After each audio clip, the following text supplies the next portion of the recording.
ঐতিহাসিক পদক্ষেপ মুখ্যমন্ত্রী শুভেন্দু অধিকারীর। উত্তরাখণ্ড, গুজরাট, অসমের পর এবার বাংলায় অভিন্ন দেওয়ানি বিধি নিয়ে এক ধাপ এগোতে চলেছে বিজেপি সরকার। আজ বিধানসভায় রাজ্যে এই অভিন্ন দেওয়ানি বিধি প্রয়োগ নিয়ে সিদ্ধান্ত। সমান অধিকার প্রতিষ্ঠার লক্ষ্যে ইউসিসি বিল আনতে চায় বিজেপি। আগে কথা ঘোষণা করেছিল পদ্মশিবির। বিজেপির সংকল্প পত্রেও এই কথার উল্লেখ ছিল এই অভিন্ন দেওয়ানি বিধি চালুর বিষয়। ক্ষমতায় আসা 6 মাসের মধ্যে এই বিল কার্যকরের কথা উল্লেখ ছিল। বিয়ে, বিবাহ বিচ্ছেদ, সম্পত্তির উত্তরাধিকার, লিভ ইন সম্পর্ক, একাধিক ইস্যুতে দেশের সব নাগরিক এক আইন মেনে চলবেন, এটাই অভিন্ন দেওয়ানি বিধির লক্ষ্য। অন্য রাজ্যের মতো কি আগে কমিটি গঠন হবে নাকি সরাসরি বিল পেশ হবে বিধানসভায়? নজর সেদিকেই।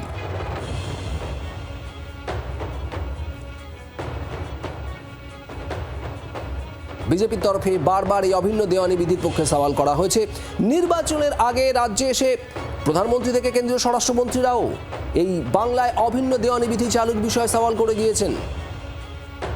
মুখ্যমন্ত্রী শুভেন্দু অধিকারীও সম্প্রতি বলেছেন এই অভিন্ন দেওয়ানি বিধি রাজ্যে কার্যকর হবে এবং সেই লক্ষ্যে যাবতীয় সেই প্রক্রিয়া ফলো করা হবে, তেমনও ইঙ্গিত দিয়েছেন মুখ্যমন্ত্রী শুভেন্দু অধিকারী। আজ বাজেট অধিবেশনের প্রথম পর্বের শেষ দিন, আর আজ কি এই অভিন্ন দেওয়ানি বিধি নিয়ে বিধানসভায় কোনো পদক্ষেপ নেবে বিজেপি সরকার?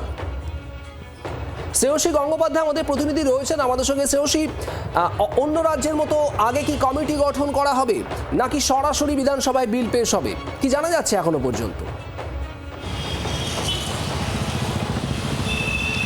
নিশ্চিতভাবে অভিন্ন দেওয়ানি বিধি বা ইউনিফর্ম সিভিল কোড সেটা কিন্তু রাজ্যে লাগু হতে চলেছে, এটা খুব স্পষ্ট। এবং সেই জন্যই কিন্তু এই মুহূর্তে কিন্তু বিজেপি সরকার তাদের পদক্ষেপ নেবে।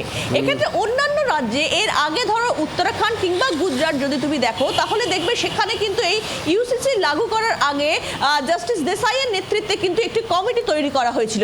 সেই কমিটি কিন্তু বিভিন্ন একটা নির্দিষ্ট টাইম ফ্রেম ছিল সেই কমিটির সমস্ত অর্গানাইজেশন, অর্থাৎ সেটা বিভিন্ন ধর্মীয় অর্গানাইজেশন হোক কিংবা সেক্ষেত্রে নির্দিষ্টভাবে বিভিন্ন যে অন্যান্য যে সরকারি অথবা বেসরকারি বিভিন্ন সংস্থা কিংবা ব্যক্তিবর্গ সকলের কাছ থেকে কিন্তু সেক্ষেত্রে সাজেশন নিয়েছিল এবং সেই সাজেশনের ভিত্তিতে তারা সেক্ষেত্রে নির্দিষ্টভাবে সেই সাজেশনগুলো বিবেচনা করে এবং বিবেচনা করার পরে তারা সেই রাজ্যের জন্য যেভাবে ইউনিফর্ম সিভিল কোডের বিভিন্ন যে ধারাগুলো সেই ধারাগুলো তারা তৈরি করেন এবং তারপরে সেটা বিল হিসেবে পেশ করা হয়, সেই রিপোর্টটা বিল হিসেবে পেশ করা হয় এবং পরবর্তীকালে সেই বিল কিন্তু আইনে পরিণত হয়েছে বিধানসভায় পাশ হয়ে। এটা আমি গুজরাটের কথা বলছি, এটা আমি উত্তরাখণ্ডের কথা বলছি।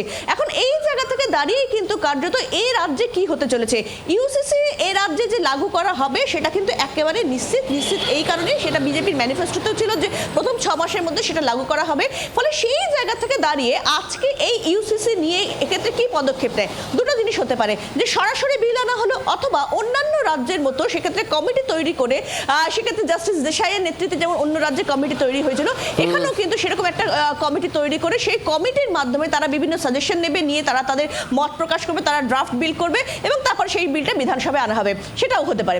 এখন এক্ষেত্রে কিন্তু যেহেতু অন্য রাজ্যে বিজেপি শাসিত সেই সমস্ত রাজ্য, সেই রাজ্যে যেহেতু কমিটির মাধ্যমেই সেক্ষেত্রে বিল তাদের ড্রাফট, সেই ড্রাফটের পরে সেটাকে বিল হিসেবে আনা, এই বিষয়টা হয়েছে। ফলে এই রাজ্যেও কিন্তু সেই সম্ভাবনাটাই প্রবল যে একটা কমিটি তৈরি করা হবে এবং সেই কমিটির মাধ্যমে সেক্ষেত্রে নির্দিষ্টভাবে সকলের মতামত নেওয়া হবে এবং সেই মতগুলোকে কিন্তু বিচার বিবেচনা করে তারপরে ড্রাফট বিল তৈরি করা হবে এবং তারপরে সেই বিলটা কিন্তু পেশ করা হবে, সেই সম্ভাবনাই প্রবল। তবে এখনো পর্যন্ত সরকারের তরফে চূড়ান্ত সিদ্ধান্ত কিছু জানানো হয়নি, যদিও ইতিমধ্যে বিজেপির রাজ্য সভাপতি তিনি স্পষ্ট করেছিলেন যে এই ইউসিসি আনার মূল লক্ষ্যই হচ্ছে যে সমাজের সকলের সমান অধিকার প্রতিষ্ঠা করা। তবে এক্ষেত্রে শিডিউল ট্রাইবদের যে অধিকার সংবিধানে দেওয়া রয়েছে সেই অধিকারগুলোকে কোনোভাবেই কিন্তু এই বিলের মাধ্যমে খর্ব করা বা জন্ম নিয়ন্ত্রণ করা এই ধরনের কিন্তু বিশেষ কোনো উদ্দেশ্য নেই এই বিলে, বরঞ্চ সকলের বিভিন্ন ক্ষেত্রে বিয়ে, উত্তরাধিকার, ডিভোর্স ইত্যাদি বিভিন্ন ক্ষেত্রে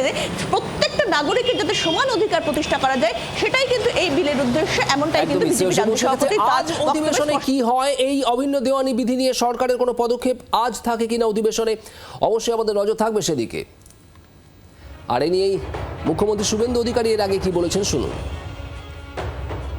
পশ্চিমবঙ্গেও আগামী দিনে আপনাদের সরকার ইউনিফর্ম সিভিল কোড ইউসিসি আনবে, ভরসা রাখবেন। একটু সময় দেবেন। ল্যান্ড জিহাদ, লাভ জিহাদ আর বলপূর্বক ধর্ম পরিবর্তন করার বিরুদ্ধে কঠোর এবং কঠিন আইন এই সরকার আনবে। বাংলার আওয়াজ, বাঙালির আবেগ, জি 24 ঘন্টা।